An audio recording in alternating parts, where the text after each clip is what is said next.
तो एक बाजू बता दूं कान मोने होली लो ये है प्रश्नावली 3 जल्दी करें प्रश्नावली 3 अपने निर्देशांक ज्यामिति निर्देशांक किसको कहते हैं अपन किसी बिंदु की स्थिति को निर्धारण करने के लिए जो अंक अपन लगा रहे हैं उसको अपन कहते हैं निर्देशांक। जैसे ये मैंने ई लगाया यहाँ पे लिखा मैंने 2 और 3 तो ये स्थिति इस बिंदु की स्थिति को प्रदर्शित करता है। ये बिंदु 2 और 3 ये इसके निर्देशांक कहलाता है। क्या कहलाता है? निर्देशांक। यहाँ पर जो ये 2 है ये है इसका x निर्देशांक, जो 3 है ये है इसका y निर्देशांक। तो सबसे पहले तो कोई समतल है, समतल में 2 लंबिक रेखा है मतलब जो 90 डिग्री पर आपस में मिलती है उसको अपन कहते हैं अक्ष। क्या कहते हैं? ये जो x अक्ष है क्षैतिज वाला मतलब जो आडी लाइन जो है इसको तो अपन क्या कह रहे हैं? x अक्ष। जो खड़ी लाइन है इसको अपन क्या कहते हैं? y अक्ष। ठीक है, ये दोनों अक्ष जिस बिंदु पर मिलते हैं उस बिंदु को अपन क्या कहते हैं? मूल बिंदु। मूल बिंदु O। मूल बिंदु के निर्देशांक क्या हो गए? 0।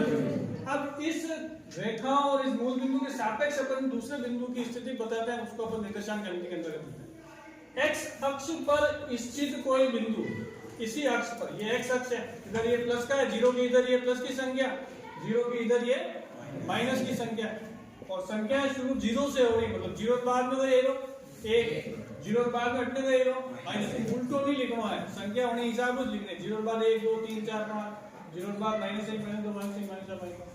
तो जब हम x अक्ष पर किसी बिंदु की स्थिति बताते हैं तो वो बिंदु होगा x0। क्या होगा? x0। मतलब x अक्ष पर y निर्देशांक का मान 0 होगा।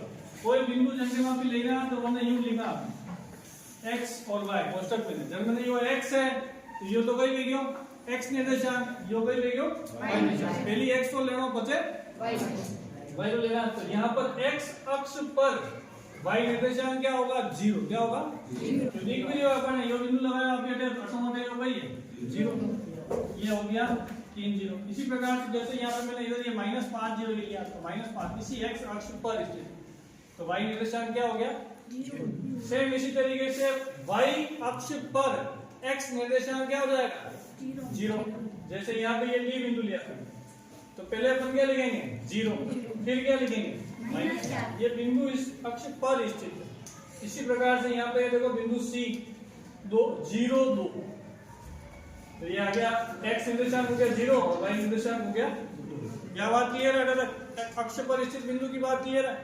अब दूसरे बिंदु की बात करते हैं। जैसे ये E ये है बिंदु 2 और 3 तो कैसे बनाएंगे? तो पहले x पे 2 है तो 2 के तो ऊपर चलना है और 3 के सामने चलना है। x अक्ष पे तो लेना है 2 और y अक्ष पे लेना है 3। जहां पे ये सीधी रेखा मिलेगी लंबवत वो हो गया अपने बिंदु E 2 3।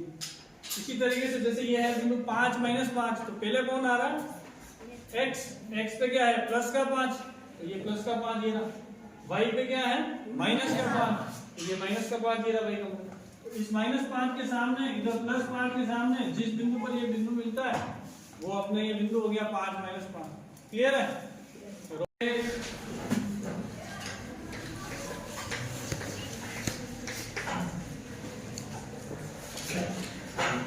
सवाल है पहला सवाल तो सरल था कर लीजिए। नहीं आना तो परीक्षा में नवीदान आए लोग सवाल नहीं आ सकते सरल है। अब इसका प्रश्नावली 4.1 सवाल नंबर 2 है। दूसरे का पहला है 2x + 3y बराबर है 9.3 और 5 पे बार दिया मतलब ये बार बार आ रही है। आसान आवर्ती संख्या है। आवर्ती मतलब दोहरा शांत आवर्ती दशमलव संख्या है। तो इसको हमको सवाल क्या है कि भाई निम्नलिखित रैखिक समीकरणों को x + by + c = 0 के रूप में व्यक्त कीजिए और प्रत्येक स्थिति में a b और c के मान ज्ञात कीजिए। यहाँ पर अपन क्या करते हैं? इसको इधर ले लेते हैं, पहले पक्षांतर कर लेते हैं। तो 2x + 3y - 9.35 के बाद बराबर इधर कुछ नहीं बचा तो क्या बचेगा? इधर 0। अब सवाल के अनुसार अपने को इसको x + by + c = 0 के रूप में व्यक्त करना है, इसलिए मैंने इसको इधर पक्षांतर किया। ये क्या है? मानक रैखिक समीकरण है। क्या है ये? रैखिक समीकरण किसको कहते हैं? जिसकी घात 1 होती है। कितनी होती है? 1। समीकरण की घात 1 है। समीकरण की घात क्या होती है? चर राशि की जो अधिकतम घात होती है समीकरण में उसको अपन समीकरण की घात कहते हैं। यहाँ पे x की घात कितनी है? एक, y की घात कितनी है 1।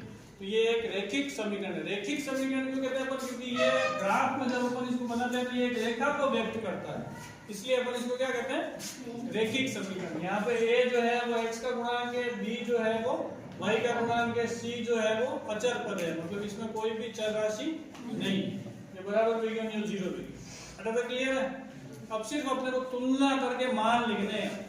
तुलना करेंगे, जैसे यहाँ पे a के साथ x है, यहाँ पे x के साथ कौन है 2, दिख रहे हो सबने? a बराबर कितना हो गया 2। यहाँ पे y के साथ में कौन है b, यहाँ पर y के साथ कौन है 3, तो b का मान कितना हो गया 3। बात खत्म। यहाँ पे प्लस का c, ये c का c यूं का यूं, ये बराबर यूं का यूं, c की जगह ये पूरा मान लिखना है चिन्ह सहित, तो c बराबर हो गया -9.35 के बाद बस ये उत्तर विज्ञान में खत्म भी। जैसे इस दूसरे का मैंने लिखा, ये 7वां, दूसरे के साथ में है y -2 बराबर 0, इस तरीके से। परीक्षा में शायद अपने यही आया था या ऐसा ही कुछ आया था, ऐसे दिया हुआ था। तो सबसे पहले इसको क्या कर लेंगे, पक्षांतर करेंगे। पक्षांतर करेंगे, 2 इधर आ जाएगा, 2 इधर प्लस का है, इधर आगे क्या होगा माइनस का, बराबर में कुछ नहीं बचा तो क्या बचेगा यहाँ 0। अब इसके नीचे वही अपन समीकरण लिखते हैं वापिस, ax + by + c बराबर 0। अब यहाँ पर x है क्या, x का पद दिख रहा है क्या यहाँ? नहीं सर, है ही नहीं x का पद, तो यहाँ पे x बराबर a बराबर क्या हो गया 0, है ही नहीं तो क्या देगा 0।